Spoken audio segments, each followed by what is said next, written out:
Well, it's Friday and it's November 19th. We are less than a week away from Thanksgiving officially. And man, it's hard to believe that November has gone by so fast. Uh, but, uh, but it's been great. We've had a good month of November. Hopefully, you have as well. And look forward, obviously, to Christmas coming very soon. I want to thank you so much for being on, first of all. And then, secondly, I want to apologize. I know we're a little bit later than normal. Um, Left my laptop at home, but got it now, so that's good.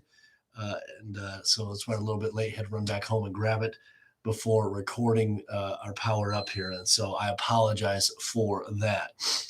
We're in Proverbs chapter number 6. If you'd care to join me there, Proverbs chapter number 6 is where we'll be at today. And once again, thank you for being on. Those of you watching later in the day, thank you also for being a part of our Power Up, and I hope that Power Up's a blessing for you today. I'm going to make myself some hot chocolate later, but got myself a cup, and that's Michigan, the Lower Peninsula, and then the Upper Peninsula, and so I got my not coffee mug. This is a hot chocolate mug. Okay, so we got to keep that clarify that there, and look forward to partaking of some hot chocolate in a little bit. But anyway, thank you for joining me. Let's look here, Proverbs chapter number 6. Thank you for joining me. Let's look down at verse number 6. So Proverbs chapter 6 and verse number 6. The Bible tells us, "Go to the ant, thou sluggard, consider her ways and be wise." And so that term sluggard there is in reference to an individual that is lazy and irresponsible. And the challenge here is to go to the ant, to learn from the ant. The challenge is from the writer of the Proverbs here: "Go to the ant, thou sluggard, consider her ways and be wise." And we've looked over these last several chapters here, and we've looked at several different times considering our ways, gaining understanding, gaining wisdom. That's what is being referenced to here. He said, "Go to the ant, thou sluggard. Hey, consider her ways, understand the ways, and then be wise." So not only just understanding, but then putting it into practice. Okay, being wise with what you have learned and gained from studying the ant. Now let's look at exactly what it is that can be learned from the ant. Verse number 7: "Which having no guide, overseer, or ruler." Think about it now. This ant gets up. Well, I mean, I don't know what gets up, but goes to work, gets the job done, doesn't have an overseer, but just knows, hey, it's time to work. And I want to pose this thought to you. There's great motivators in this world. You might have a motivating boss, a motivating spouse, and so on. There are different things that motivate us. But listen, when it comes to us working, not being lazy, not being irresponsible, it's up to us to get up and just get the job done. We see here the ant doesn't have an overseer, doesn't have a guide, doesn't have a ruler, and yet gets the job done. And the challenge for us is to just get the job done, to continue to work, even if nobody's watching, even if nobody's around, even if there's nobody telling us what to do. We've got to get up and get the job done. Don't be lazy. Don't be a sluggard. Get the job done. Don't put off until tomorrow what you can get done today. Okay? Now, second thing is that we can learn from the ant. First of all, they don't have an overseer, yet they continue to work. Verse number 8: "Provideth her meat in the summer, and gathereth her food in the harvest." Think about this now. Preparing for the future. Those things that you know are going to come, and preparing for it. The ant knows that winter is coming. And so during the summer, it works and gathers food and prepares for those winter months. In life, we know there are certain times of the year, certain things happen. We need to be preparing for them. For example, it is the Christmas season. So are you preparing for it? We prepare for it by putting up a Christmas tree, putting up decorations, going out Christmas shopping. How many of us wait until the last minute to get our Christmas shopping done, knowing knowing that every year Christmas comes December the 25th, and yet we wait until the last minute. That's just an example. Preparing for those circumstances that we know are going to be there, that we know are coming. That takes wisdom to prepare for those things. And just a quick thought about it. Yeah, I know that there are many people that thrive in the moment. They thrive in getting things done last minute. But man, there's extreme pressure and stressful situations when we do things in the last minute. When you can prepare for that future events. That another lesson that we can learn from the ant there. Not just, hey, be a self-starter, get the job done. It doesn't take somebody to come and motivate you to get it done. Just get her done. And then prepare for those circumstances that we know are coming. Be prepared for them. Now, verse number 9. The question is posed, how long wilt thou sleep, O sluggard?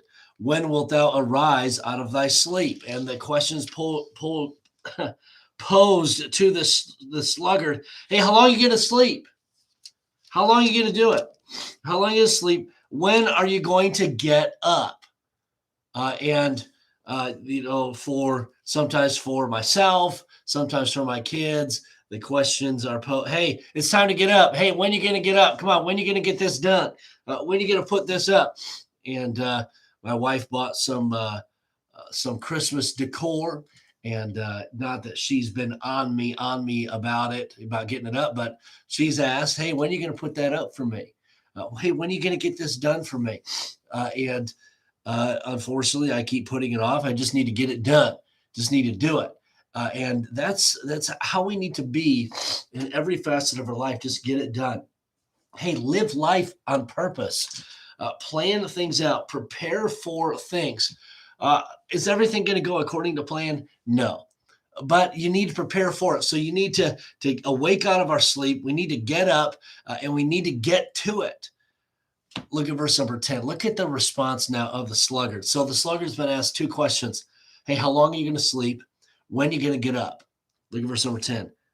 Here's the response.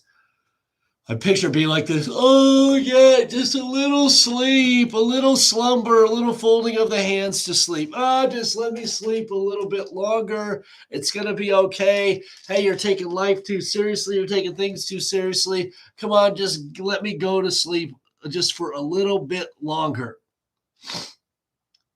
That's what the sluggard does. Just sleep a little bit longer. And I would encourage you hey, let's be a people. We have goals. And so let's get up. Let's get to work. Let's get it done.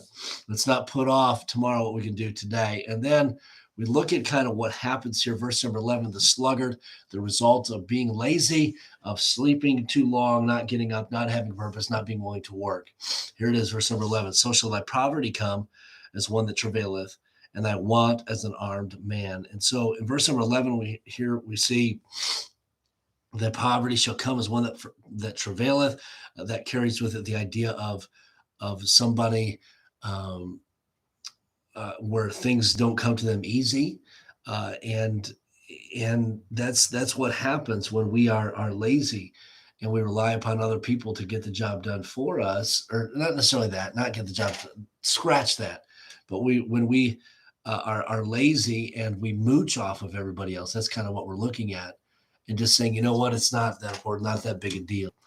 And wealth is lost through laziness. It says, and thy want as an unarmed man. That word want, those things that we need. And thy want as an armed man. And so let's be a people. And think about this now. I want to encourage you, and I know I say this often, but let's take an inventory of our life, see in which way maybe we've been lazy, maybe which we've been a sluggard, and let's change that. Listen, New Year's is coming up in just over a month. Hey, let's jot down some ways, some things that you can do to improve your 2022. Wow, that was a good rhyme there. Good rhyme. I'm a poet, didn't know it. And so, hey, let's look forward to 2022. How can we change some things? What are some things we can do to improve upon our life and improve upon our work ethic and so on? And so I want to encourage you along those lines today. Listen, there's great benefit to working hard, to getting up, to not slacking off, to not being lazy. Hey, let's be sure and get after it. Go to the Ant Thou Sluggard and let's learn from her ways, and then let's do it. Okay.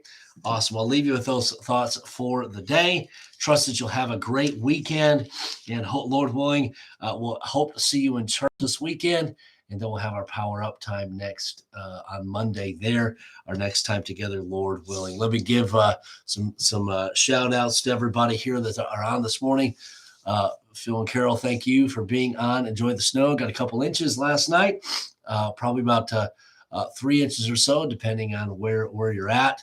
But it does look beautiful. I don't think it's going to last too long, though.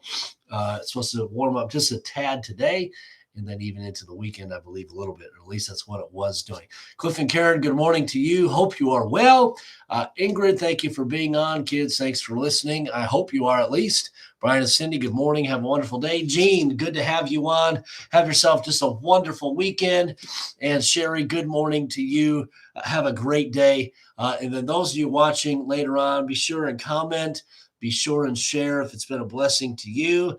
And Lord willing, we'll see you for services on Sunday. Oh, men, don't forget, we've got our men's prayer breakfast Saturday morning. Hope to see you there if you can make it. All right, men's prayer breakfast Saturday morning, tomorrow morning. All right, have a wonderful day. We'll talk to you soon.